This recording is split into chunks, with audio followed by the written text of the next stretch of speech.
Hello there, ladies and gentlemen, and welcome to another episode of CookieCast. Today on CookieCast, it's the Darkest Timeline podcast, and as always, there's going to be something from the last week, games, movies, and TV. Hopefully something about a workout. Lord knows I need it. If you're not checking us out on YouTube, please do, jump over there. Give us a like, a share, a comment, then find a friend, get them to do the same, and then tell all of your family members, get them to do the same. Cool, thanks for that. So here we go. This is CookieCast, the Darkest Timeline podcast.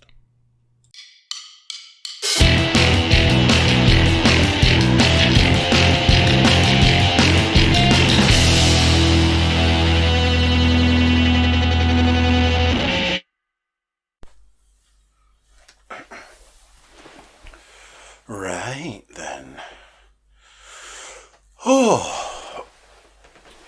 Let me actually get in position. Hello. How you doing?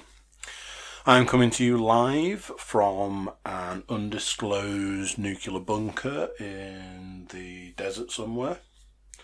Still undisclosed because I didn't say which desert. Obviously, again, not obvious.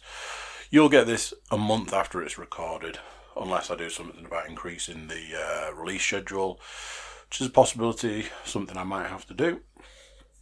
At this point in time, we are day 6 of lockdown.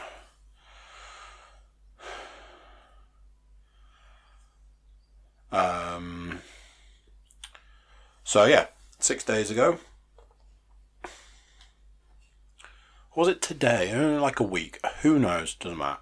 We're in lockdown. Like I say, you'll get this a month after. So at this point in time that you're listening to this, we might not be in lockdown. Although everything that I'm seeing at the moment says that this will be going on for a long time. I've heard 3 months. A lot of people are talking June. So on and so forth. So yeah. A few interesting developments in my lockdown. Guess what?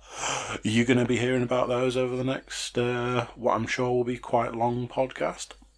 It's one of those things, I think I've left the house twice in a week. 3 times in a week. And my list is rammed. Irony.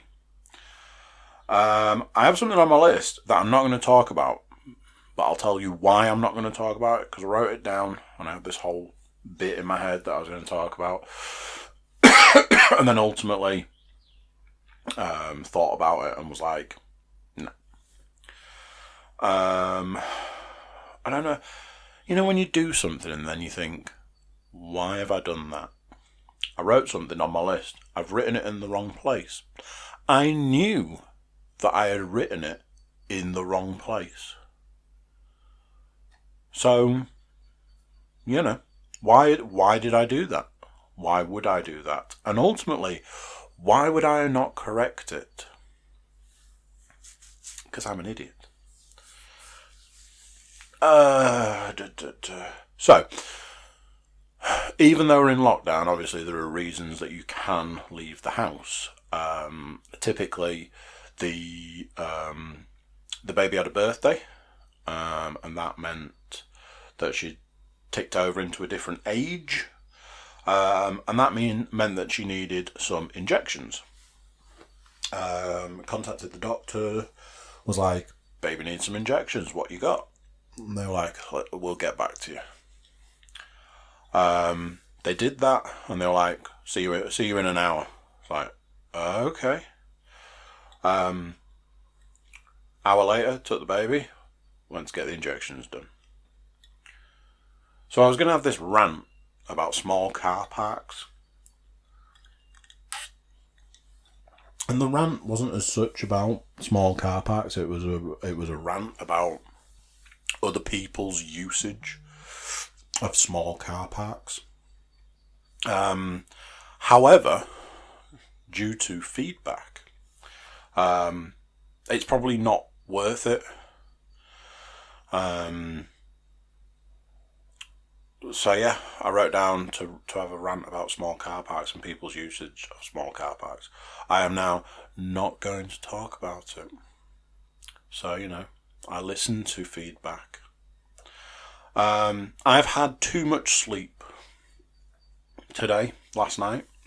That is not true. So that is a lie, essentially. No.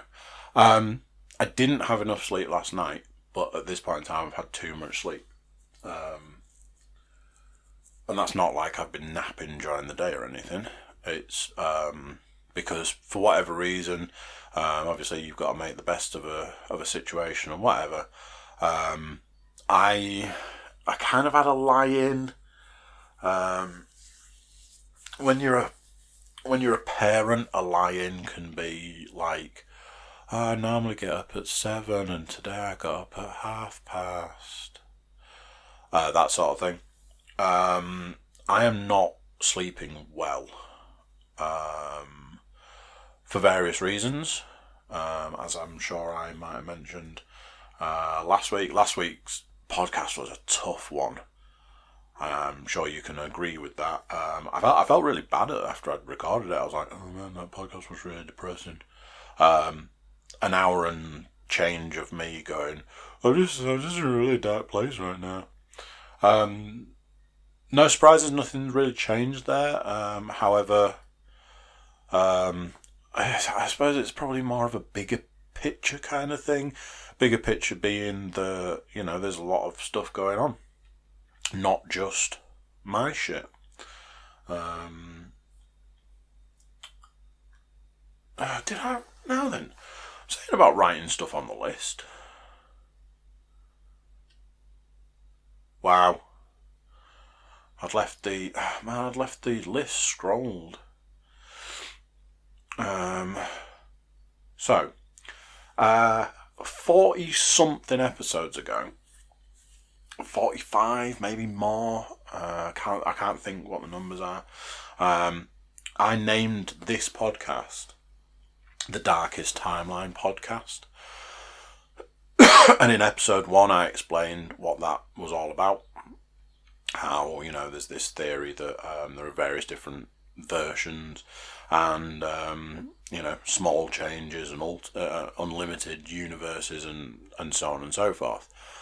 I imagine 40 something episodes ago, that was probably looked at as a kind of negative, somewhat depressed kind of view of things. I was basically saying that this is absolutely hands down the darkest timeline. And there's probably much better timelines out there than this. The podcast didn't really then follow any of that sort of initial theme that was set out. And I've had to certainly change and tweak and tone down some of the early elements of this podcast. But I imagine at this point in time, like say, at this point where, at time of recording, we are 1 week into a lockdown. It was snowing yesterday. And yeah, I think that this podcast has an apt name for the way the world is at this point in time. I don't know, man. Shit's dark. So yeah, I was thinking earlier, I was like, call that podcast The Darkest Timeline. I think I was nailed on with that one. Ooh. Right, so now that the list has been scrolled to the correct place, we can get rid of talking about small car parks. And we can get rid of talking about the Darkest Timeline.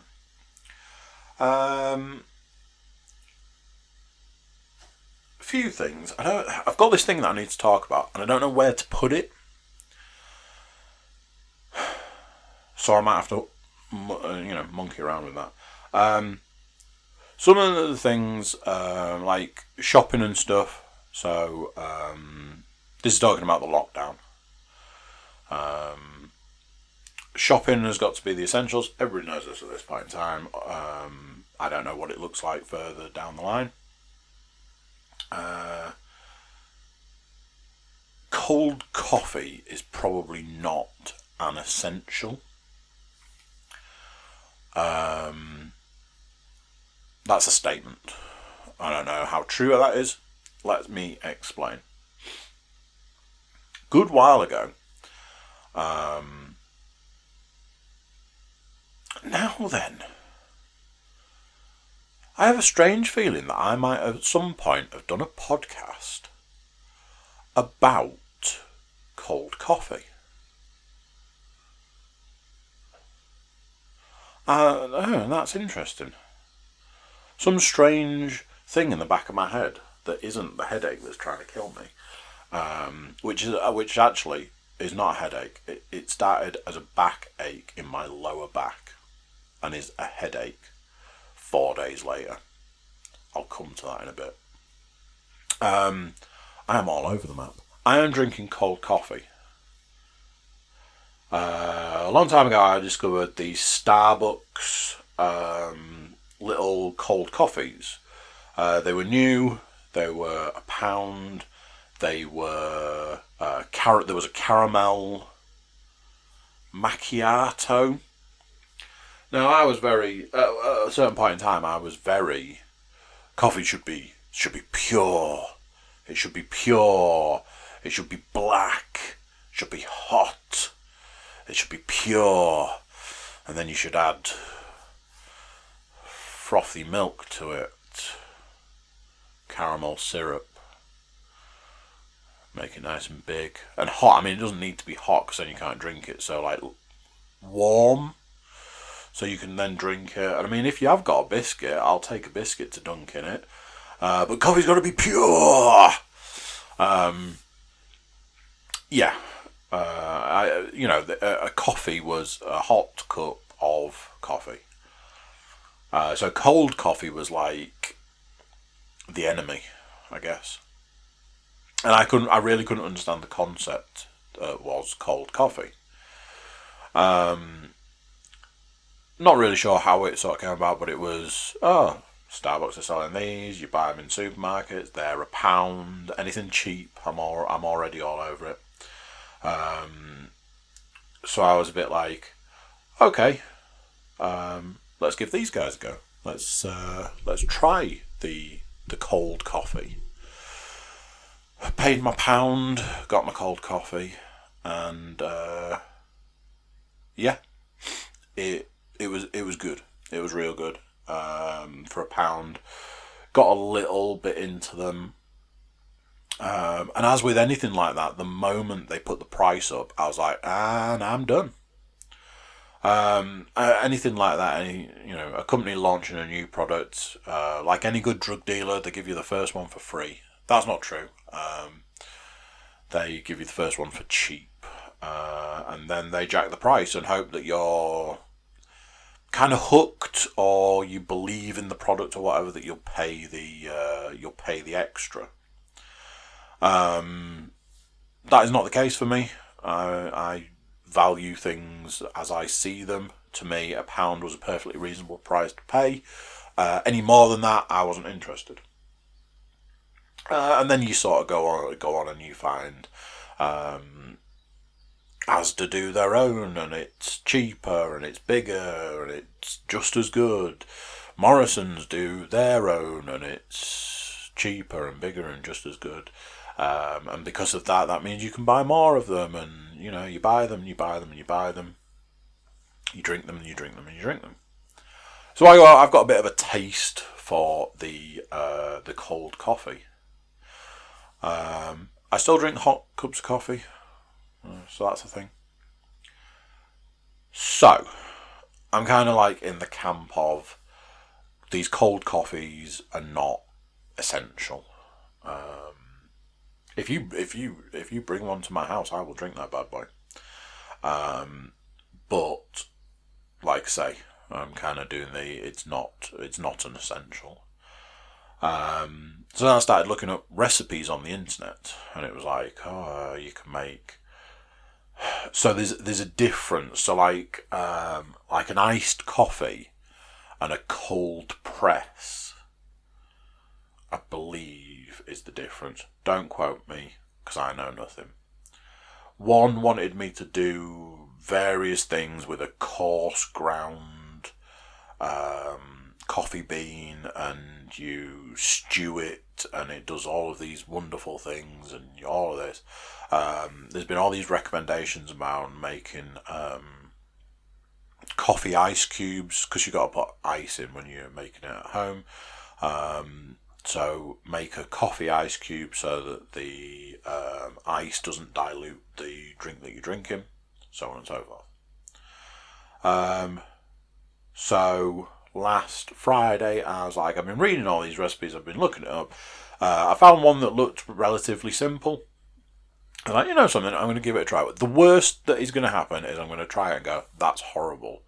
There was a lot of stuff in the recipes that was very much like, if you don't like it, adjust this, adjust that. There's a lot of adjustments that can be made, which on one hand can be a good thing, and on one hand can be a bad thing. A multitude of adjustments means that you'll probably never get close to it being right.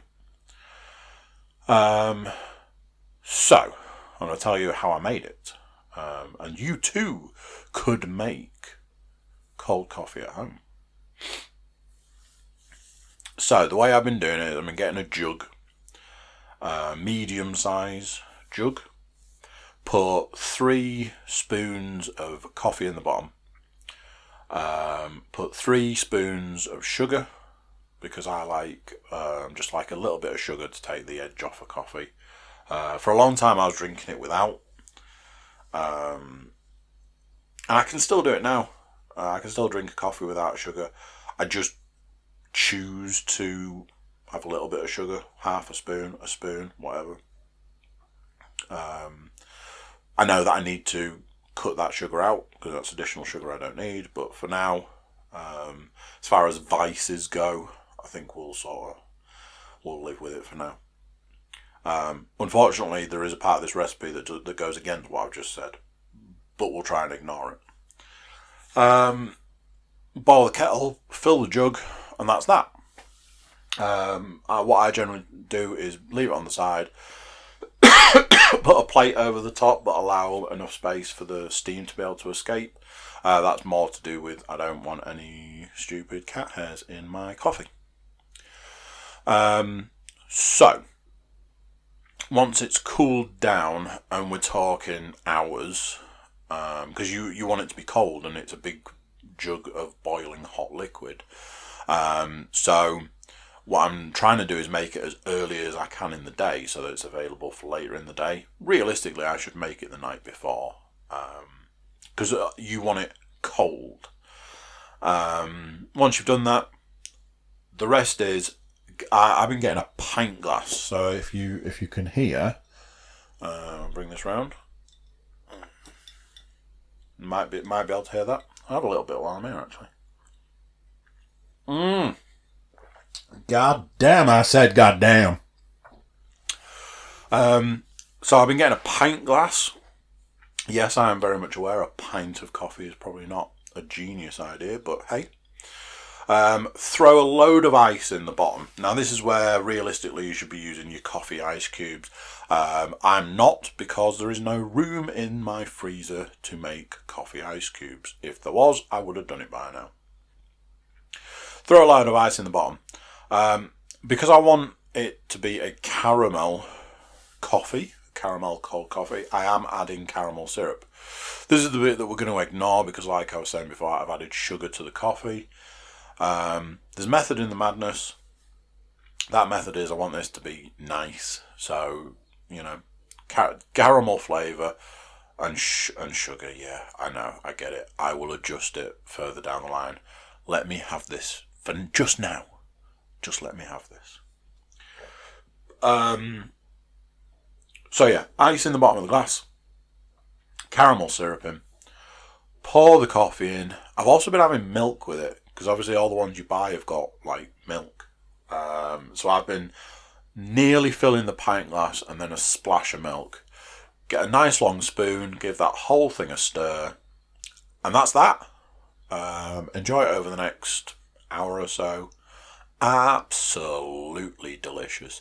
If one good thing has come out of all of this lockdown business, I learned how to make cold coffee at home, and it is glorious. I was saying this evening that it's the best thing that I've learned to make at home since I learned how to make sushi. So yeah, that is the one of the good things that's come out of all of this. Silver linings, I guess. I suppose that's the way to look at it. There's various ways that you can adjust that recipe. Like I say, a pint glass probably isn't the best idea. The recipe was saying like tall glasses. I read that to be a pint. I might, if I get a chance, do a video and pop it on the social media maybe. But we'll see. Lockdown, innit? Right. Okay, so done all sorts this week, people. All sorts of stuff this week. I cannot even begin to tell you. I mean, I'm going to tell you, but I've watched a stand-up special. Understatement. I've watched multiple stand-up specials, but I've watched a new stand-up special. I finished a TV series. I'll warn you now, it's an animated TV series, so there's probably, if you're not into the animation stuff, there will be a point to tune out. I watched a movie, and it's a new movie. One of these ones that wasn't going to get a cinema release, so they've released it digitally. Yeah, we'll come to that.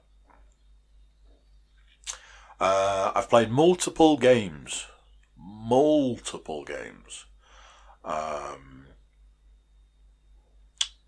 So there's a lot of that. One of the things about that is that I'm lying. A lot of them are games that I've played and reviewed previously. So I will just say I played this.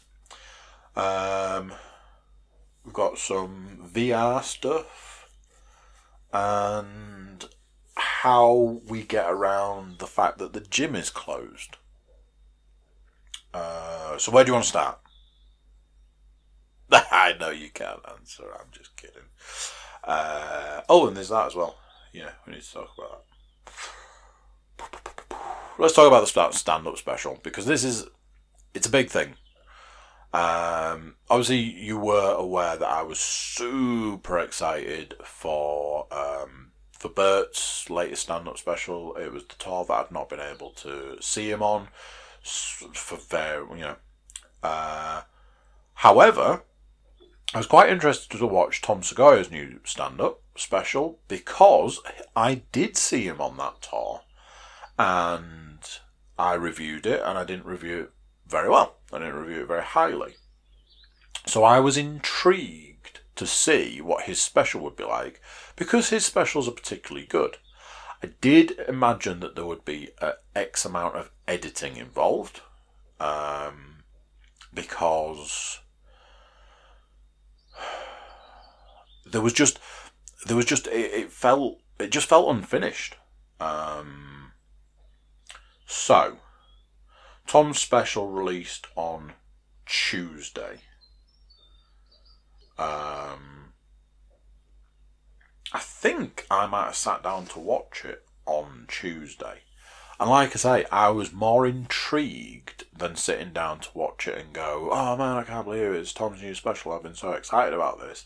Because this was the tour that I saw, and it was...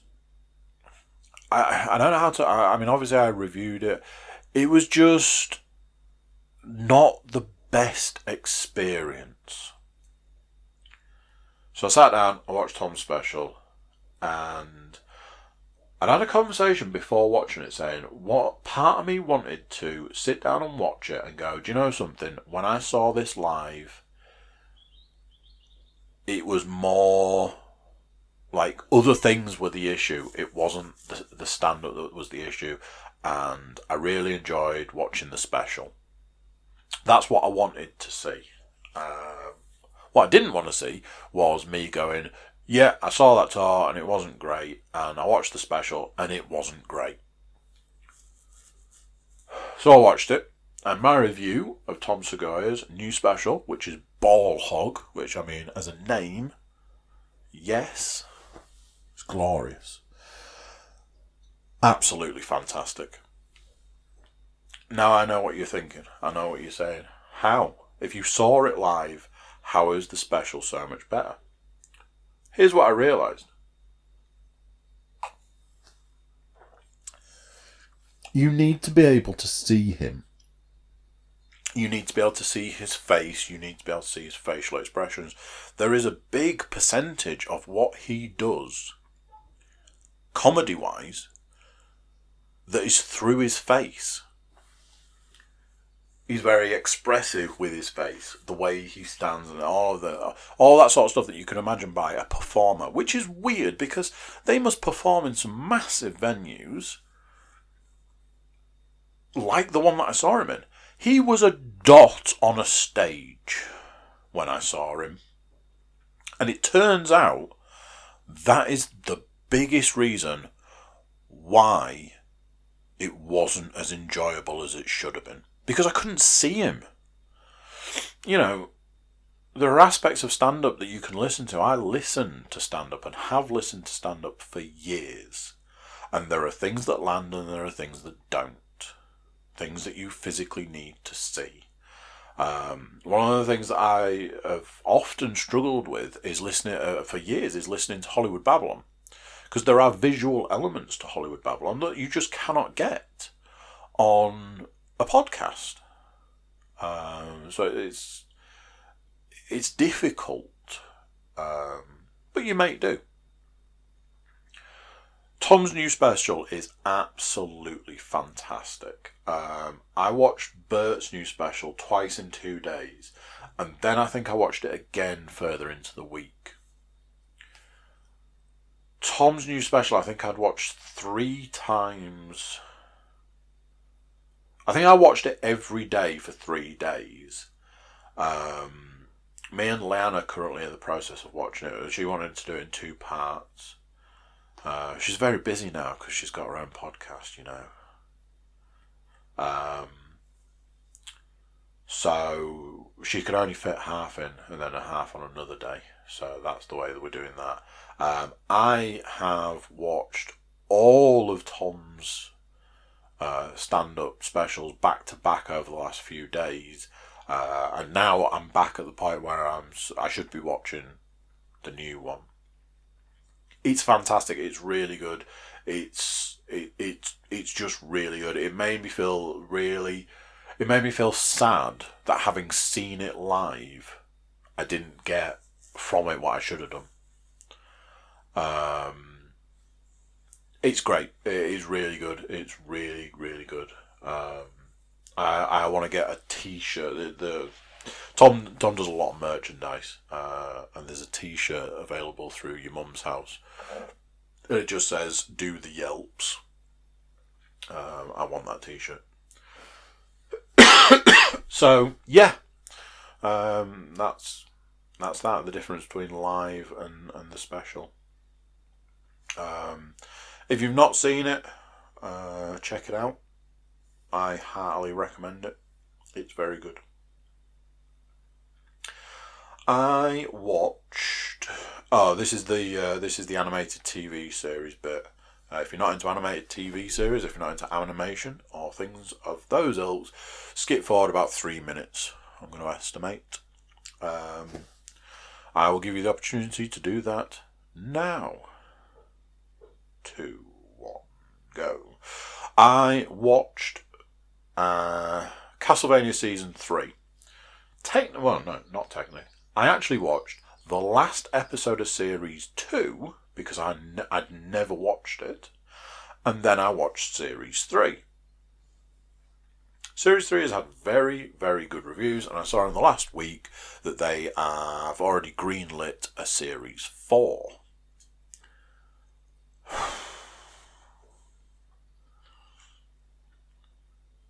I'm not sure I get it. obviously I get it. You know, I just... You know when somebody says, this is an absolute 10 out of 10. 10 out of 10 to me is perfect, and it could be no better in any way, shape or form. That series was like 12? 10? I could look it up. It was a number of episodes. The number of episodes it was however many minus 2 too long. This is a series where, spoiler, by the way, if you've not watched any of Castlevania but you intend to, this is a spoiler. However, it's needed to carry on. So for you might need to skip forward or stick your fingers in your ears for a minute. Dracula died at the end of series 2. It's kind of the end, really, isn't it? So a series later, and I'm again another spoiler, that aspect of the series hasn't been resolved. He was in it, okay, briefly. I don't really get what the fuck is going on.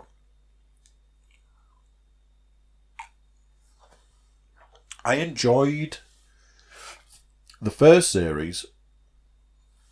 Was okay. I enjoyed the second series. I didn't watch the last episode because I couldn't imagine what the hell was going to be in it. Because it was done. It was finished. Second to last episode, I'm like, they put the most beautiful bow on this series. This is done. Why is there another episode? And also, why is there another series? This was at a point that there wasn't another series. Then Series 3 came out recently, and I'm like, well, I've got to watch it. It's had amazing reviews, and I've got to know, how have you continued this story without Dracula? Not a huge amount happens.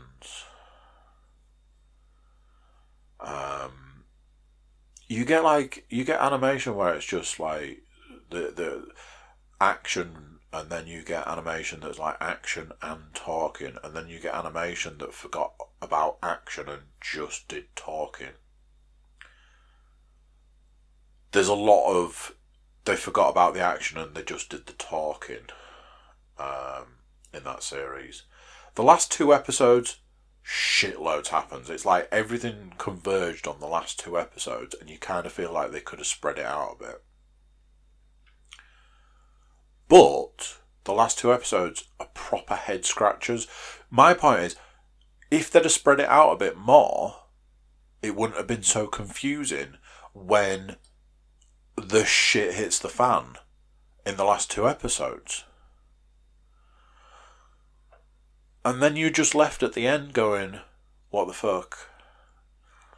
And now they've announced a 4th series. So you're a bit like, are we just dragging this out? Is that the point to this now? It does feel a lot like they were getting to the back end of Series 2 and they were like, right, we're going to wrap this up. Well done, everybody. Your work has been amazing. We didn't even think we'd get a 2nd series, and we did, and that's great. Well done, everybody. Sorry, what was that? A phone call for me from Netflix. What do they want? Oh, they're saying that the series has gone really well and they want you to do another series. What? It feels like that. It feels like Netflix went, people watch this, we want more of it. Well, the story's kind of done. Make more story. Okay. Alright. We'll get straight on that. I'm not overly sure about the review I saw. It's unfortunately, I'm saying, it's had perfect scores, but the review I saw was not from the most reliable source, unfortunately.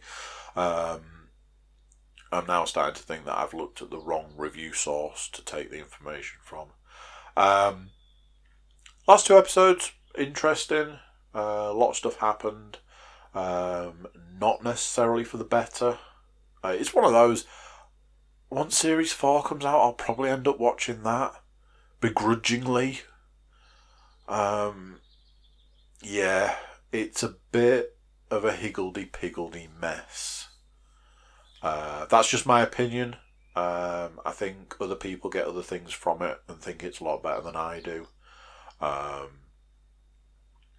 But yeah, that is Castlevania Series 3. Yeah, there we go. Why is this doing this? Every time I go back into my list, it's at the bottom. Anyway, I haven't watched any Full Metal Alchemist Brotherhood. I don't know if anybody's overly bothered about that. Not going to the gym is the short version there.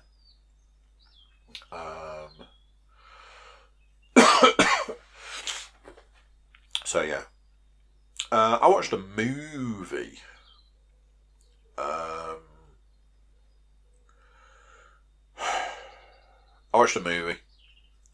And unfortunately we need to talk about it. Saw a trailer a while ago for the film Bloodshot. Vin Diesel. Guy Pearce? I think. Is that his name? Maybe? And nobody else that I recognise.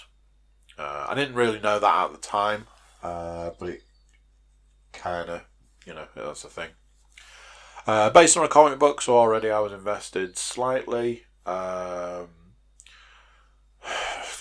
of them films, if you don't know, guy dies, gets brought back to life using nanites, nanobots, whatever you want to call them. And it means that he can heal himself, and it's the usual: super strong, super fast, can heal himself. Some of the trailer had some cool effects in, like he has this glow in his chest that's supposedly the nanites releasing heat. And the story was very simple: that he was having his mind wiped, and actually, rather than killing the guy he thinks has killed his wife, he is actually being used to wipe out people. So he has his memories changed, and then he's let loose, and he has to go and he goes and kills a guy that he thinks killed his wife, so on and so forth. There are other people that are augmented.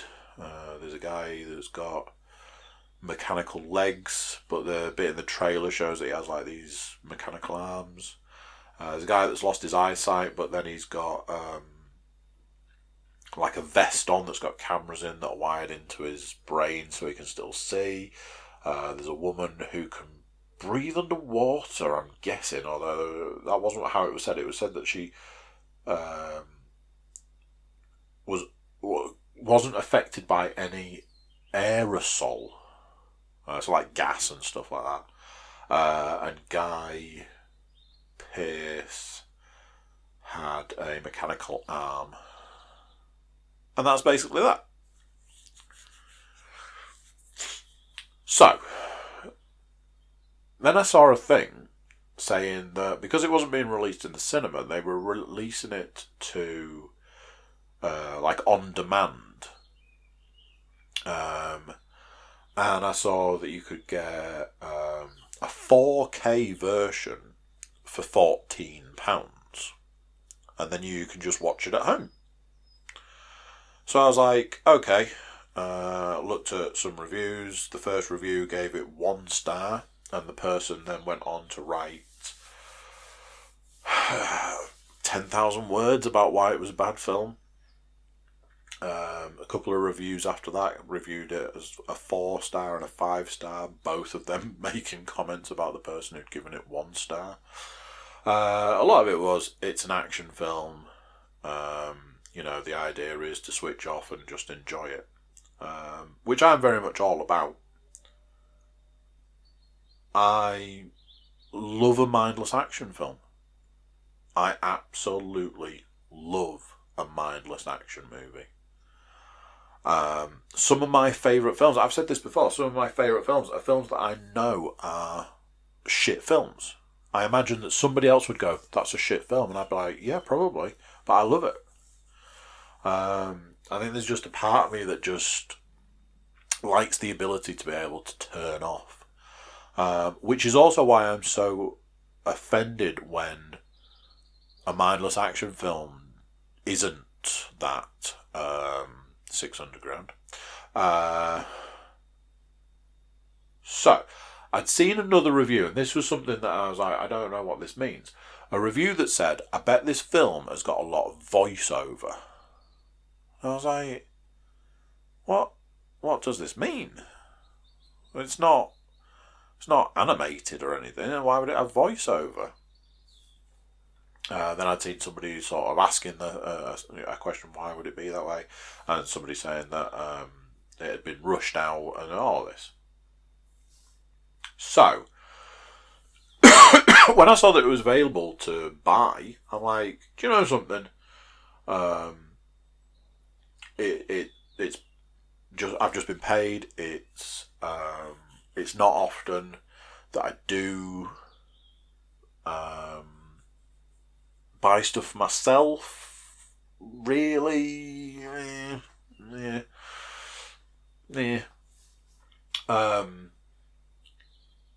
But I'm like, do you know something? I was really interested in this. The trailers looked interesting. It's got mixed reviews, but the only way to accurately review something is to watch it yourself. So, it's nice to see that I'm doing a podcast and this random freaking cough that only appears when I do a podcast is here.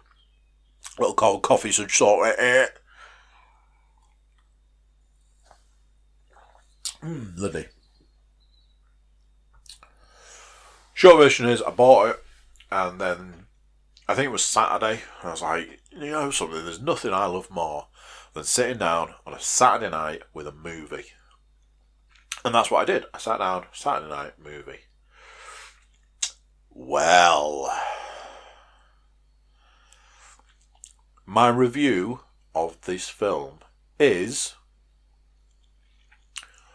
unfinished.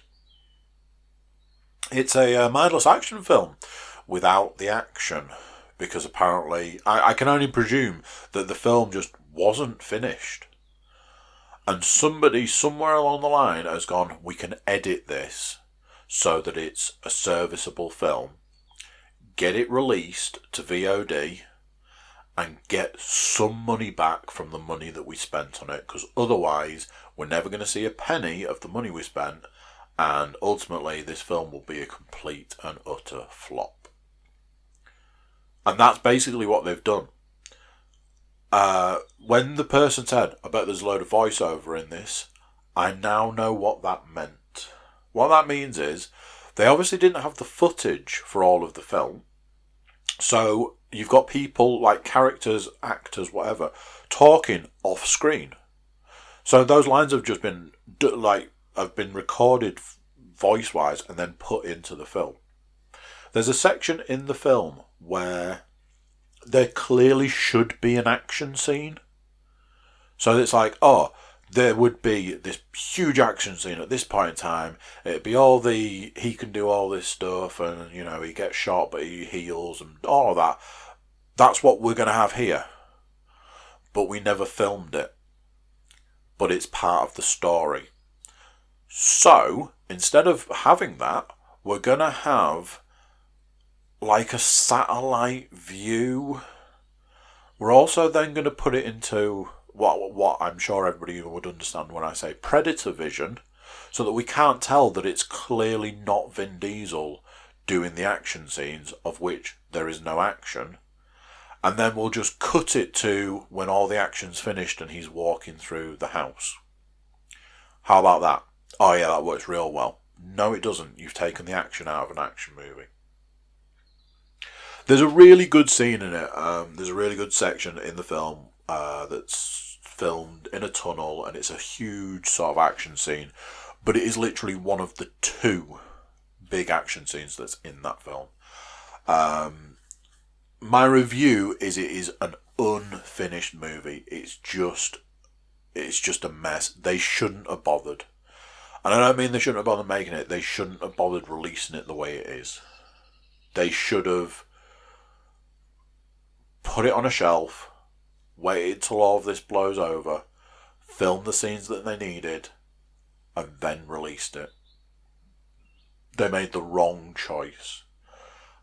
It's one of those where if I thought there was some way that I could get my money back on it, that's what I would have wanted to do. You shouldn't release stuff like that. That's unfair to the unsuspecting public. Best thing you can do if you have any interest in that film, go and watch the trailer, and then you've basically seen the good stuff. And I know that's the way trailers work, but in this situation, they haven't made the rest of the film. They don't have the rest of the film, so they shouldn't have released it as a finished film. Real shame as well, because I think that there was an aspect that it could have been quite good. And I know that that's true because the bits, like the actual action scenes, were good. There's like a chase at one point. And that's actually really good. It's got some really interesting elements. But yeah, a real shame. Like a lot of things in life, it was just a real shame. So that's that. It's kind of one of those things that I had this conversation the other day when I was saying about like where we are at this point in time in this lockdown or this and the other. It's a perfect time to do the things that you say that you don't have time for, and with having the podcast and with having the aspects that this podcast has, it's a perfect time to sit down and watch movies, sit down and watch TV series, sit down and watch it, and all of these things. But there isn't anything. There's nothing new. I was going to watch a couple of films the other day, and it's like, I've seen them, I've reviewed them, probably don't need to review them again. So there's that aspect. Anyway, I'll try and muddle through it. Let's talk about computer games. Did I talk to you about Doom?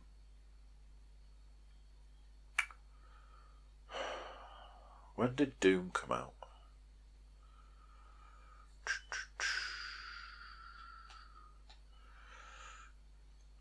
I have a feeling that we spoke about Doom. Yes, we did. So we're going to talk about Doom again. I have stopped playing Doom. Doom has annoyed me beyond belief. Here's why. If you have a game that has difficulty settings ranging from easy, medium, hard, very hard, super hard, mega hard. Those aren't the difficulty settings, but you know.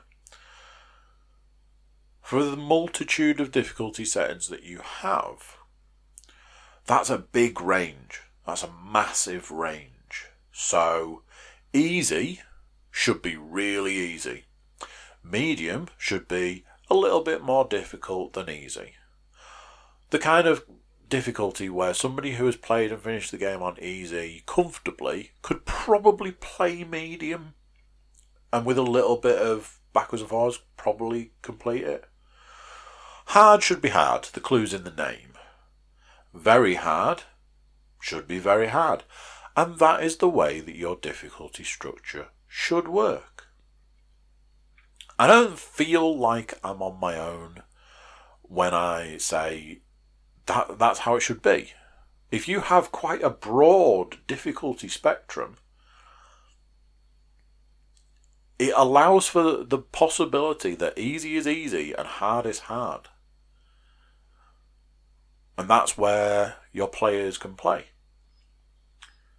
So, for a game that has a multitude of difficulties, why the fuck would you set your easy setting to be impossibly difficult? I stuck with that game for so long through some proper bullshit design choices. There is a bit of a spoiler here, brace yourself. There is an enemy called the Marauder. The Marauder is hands down one of the most bullshit boss enemies any game has ever created. Everywhere on the internet right now talks about how bullshit that boss is. And another spoiler, if you only had to fight it once, that'd be one thing. Doom is too hard. Doom can go and live on the shelf with Control. It's just, what possible reason does it serve to have your easiest setting be too difficult to play? What is the purpose to this? Why would you do that? Why would anybody do that? It makes no sense. And the game just continues to get more and more difficult as it goes on. So, it got to a point where I was going into rooms and I was just dying instantly. And then I'd sort of try this and try that and try the other. And when you've got to restart that room for the 400th time, and that is no exaggeration, you've been stuck on it for a couple of days, and it's just walk in, die after 3 seconds, go through the what feels quite long loading if you are dying that often, and rinse and repeat. 400 times, no actual joke. Then you finally find a way to do it, and you go into the next room, the next area, the next bit, and you're in there for 2 seconds and you die. That is the point that I reached in Doom, and that is where Doom will ultimately stay. I reached a room where I went in and I died. I stepped through the door and I died. And I stepped through the door and I died. And I went, this is beyond acceptable. I am aware that this game is made by ID Software. However, I've said it before and I've said it again. Bethesda, the fuck, cannot make, like I say, I know that they didn't make it, cannot release a game to save their fucking lives. If there's one company that should categorically go out of business, fucking Bethesda.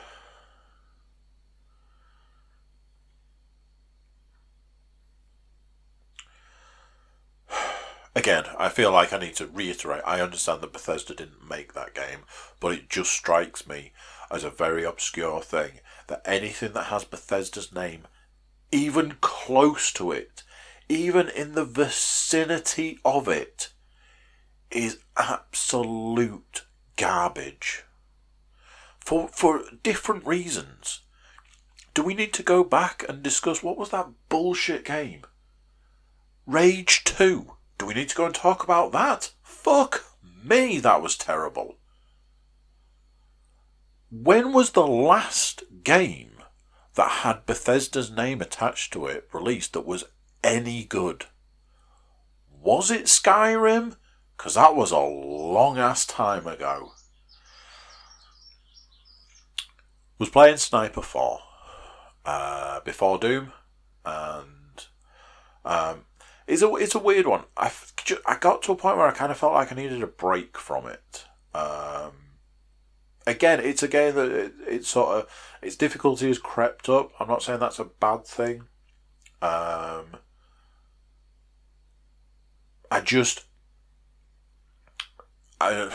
without having to go on for a million years, I just felt like I needed a break from it. I just needed to step back from it a little bit. And that's what I did. It's still on my, what I would call, active list, and I am going to play it and I am going to finish it. That is not sort of, now is the short version on that one. I needed something to put on and play. I was feeling very... Doom made me feel like I was too old to play games. That's the kind of feeling that I got from playing that game. I put on Ace Combat 7. Reason being is, I wanted to play it. Another reason was that there was a plane that I'd been saving up to buy that I never ended up getting. Played a few levels, managed to get the money, bought the plane. It was like 2 million credit, whatever their credit system is. It's a plane where you go faster, the wings transform shapes. It was cool. I kind of wanted it because it reminded me of Macross Plus. So I played a bit of Ace Combat. Similarly to a lot of experiences that I've had recently, I was doing a bit on a level and I just couldn't do it. This is a game I've finished like 2 or 3 times. I just couldn't do it. I just couldn't do that level. And it was just this bit at the end of a level. No, I did do it.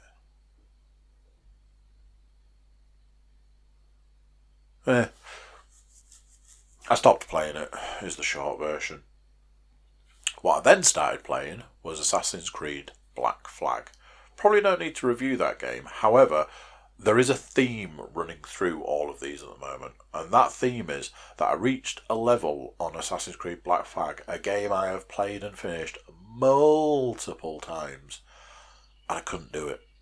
It's the one where you go to the island where the assassins are and you have to sneak your way through and you can't kill anyone. You've got to knock everyone out and you've got to sneak through and you can't be seen, instant fail missions. And for some reason, and I don't think I remembered this, if you fail those missions, it puts you really far back.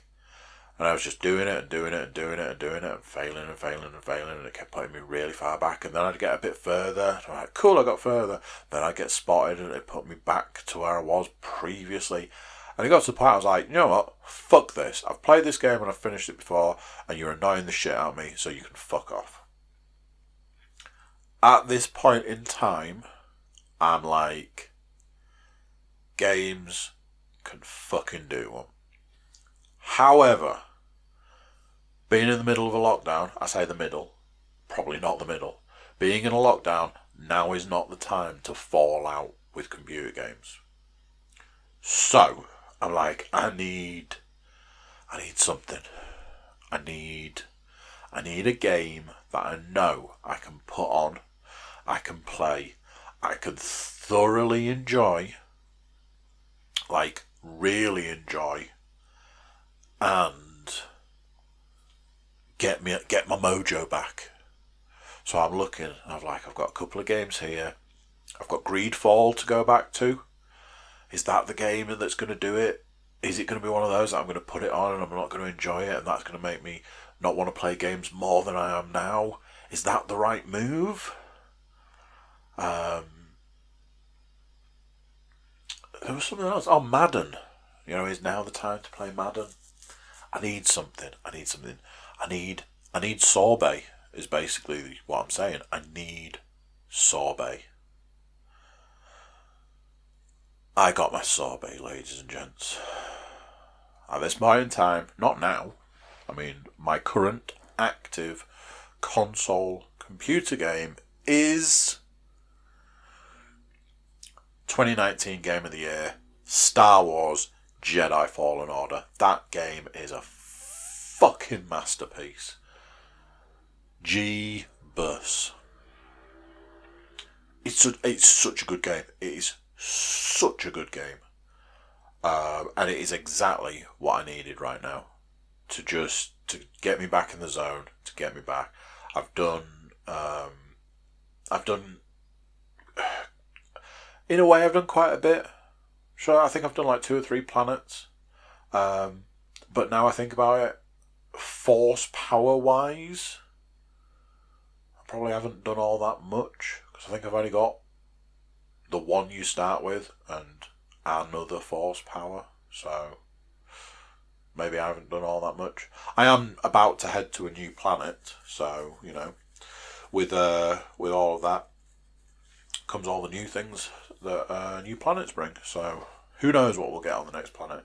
But absolute winner was putting Star Wars Jedi Fallen Order on.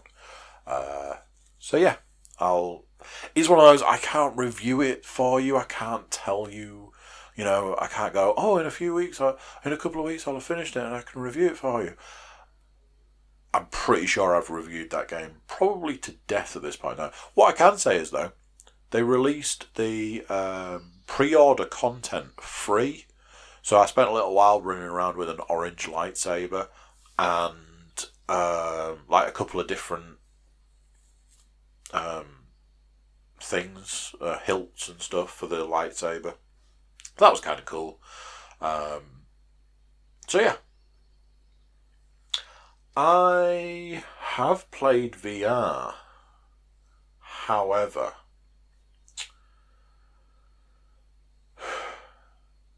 what I'm going to do at this point in time is there's like 4 things on my list that I haven't talked about. Basically, what I'm going to say to you now is this is the end of the podcast, but the end is going to be quite meaty because it incorporates quite a lot of things.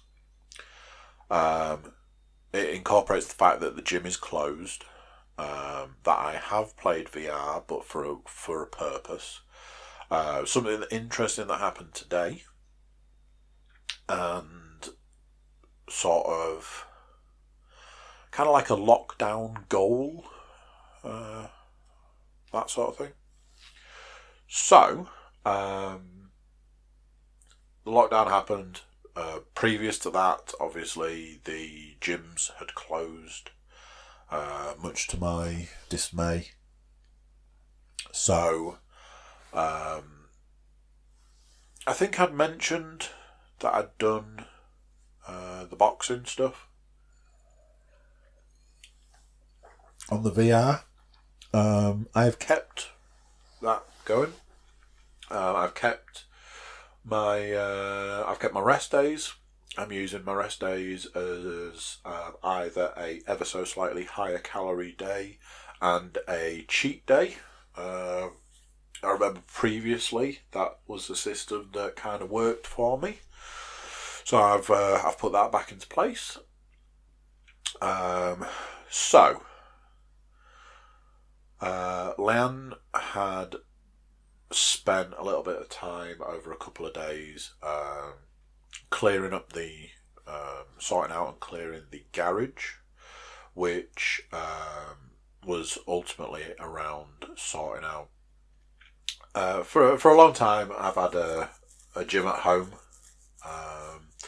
There were times in my old house when it got used quite a lot. There was times when it gathered dust. There was times when I added to it. There was times when it was used to, store things on.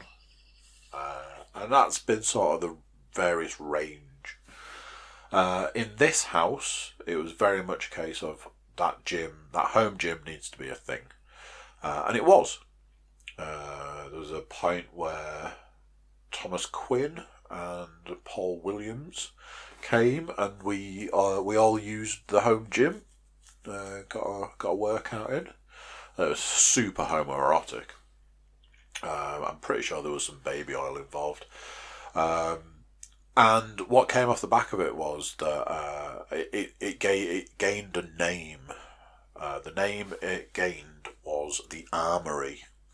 And the reason that it got the name the Armory is because that's where guns are made. So, Lion spent a little bit of time and basically reinstated the Armory. Not fully back to where it was at one point. There's no deadlift capability. I actually don't. The way the garage looks now, it's like the deadlift bar could be lost. It could have been assimilated into the garage. However, with the bench is back in order, the bench is back in play. Dumbbells, curly bar. There's like a closed grip, like a tricep bar, and there's another bar that's set up for bent over rows. That's what I'm trying to say. So I was super happy about that. I think the biggest concern was at a time when my mental health was or is particularly bad, to then lose the one thing that the constant that helped with my mental health as well. It was a huge blow. So I think the Leanne saw an opportunity to sort the garage, I guess, as well as a way to help with my mental health, which, I'm sure you can imagine, is something that I hugely appreciate. I was quite moved by the gesture, and I am sure you can imagine how I showed my appreciation by going, cheers. So, I've been doing the boxing on the VR. The armory gets reinstated. I think, and I've been doing press-ups. I dug out the kettlebell. And basically, what happened was that, like, this home kind of circuit thing developed. So this is all. This is off the back of I think it's a meme. I don't know what a meme is. I don't know if I ever used that word right. However, I think it's a meme that I saw that said, "What we're either going to emerge from this time, this lockdown, quarantine, whatever, either £50 lighter or £100 heavier." Clearly an American sort of statement. And I read that and I was like, yeah, that's true. That is absolutely true. That is true. And I knew at that point in time that I was the guy who was going to end up £100 heavier. It'd be so simple. It'd be so easy. Do you know how many times I have wanted to say the phrase, fuck it, let's get a takeaway? I haven't had a takeaway in months. And I mean months. Like, it's been a while. I know, I'm such a hero. I feel it. It's there inside me. It's sitting there going, come on, man. We can't leave the house. Do we really need to work out? Do we need to do that? Can't we just sit, eat pizza, get fat? Let's do that. Used to love doing that. However, with the ability to not do that, I have found that I am thinking more along the lines of, do you remember I was explaining the kill your clone thing? There's been a few times in the last week where I've not only killed the clone, I've absolutely destroyed my clone. So basically I've got like a system now. Set of press-ups, set of kettlebell raises, out into the armory, full workout in there, every other day, bench press, tricep curls, and then it's on the other days, it's also hammer curls. I'm getting into hammer curls, curly bar. This is all 3 sets of 12, and bent over rows. Back inside, I get on the VR. I fight on Thrill of the Fight. I fight against 2, 3, 4, depending opponents. Fight them until they go down. Get down. I found that each one of them has a particular thing that you have to do to beat them. One guy is just you have to jab him in the face. I'm there trying to hook, big fat hooks. But no, you just have to jab him. You've got to get him so he'll drop his guard, and then you just give him a little jab. The VR is such a workout that one night I was doing it and I did a swing, right hand swing, and basically tore the muscles under my armpit or inside my armpit. That was loads of fun because the match wasn't over, the fight wasn't over, so I had to keep going. I do all of that, absolutely dripping with sweat by the end of it, and that is that. So today I weighed myself, got on the scales and weighed myself, and I'd lost weight. I'd lost 4 pounds, which I was super happy about. Basically, I want to be the person that comes out of this better, lose some weight, be healthier. It's now the time to learn a new skill, that sort of stuff. In a lot of ways, this is a perfect sort of time or opportunity for improvement.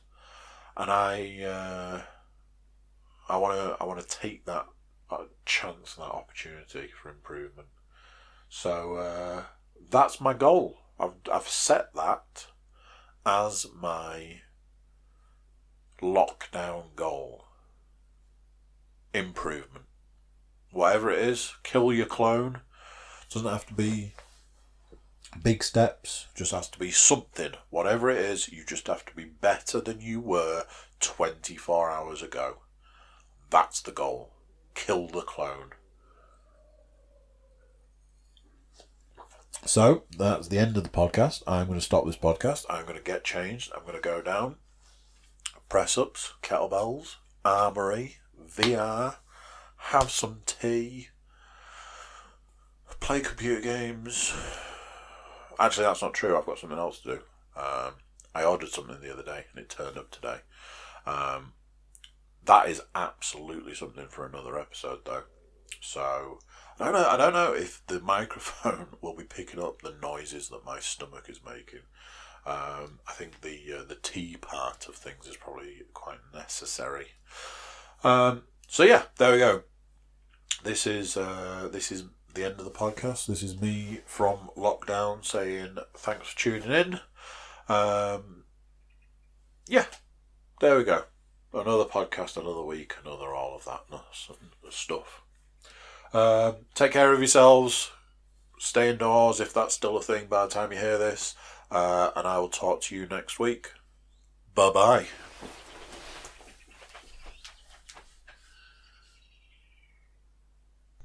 So there we go. What do you think to that? Another one done, another week gone. Where does the time go? YouTube watchers, make sure you're subscribing, liking, sharing, tell a friend, tell another friend, tell many friends. Get all those subscribers subscribing, all the good stuff. Everybody jump over to thecookiecast.com, check us out over there, send us some love. You can do that through email or social media. Everything's there, all in one place. So there we go. That's this one done. Till next one, I'm going to say bye, and I'll see you then. Bye.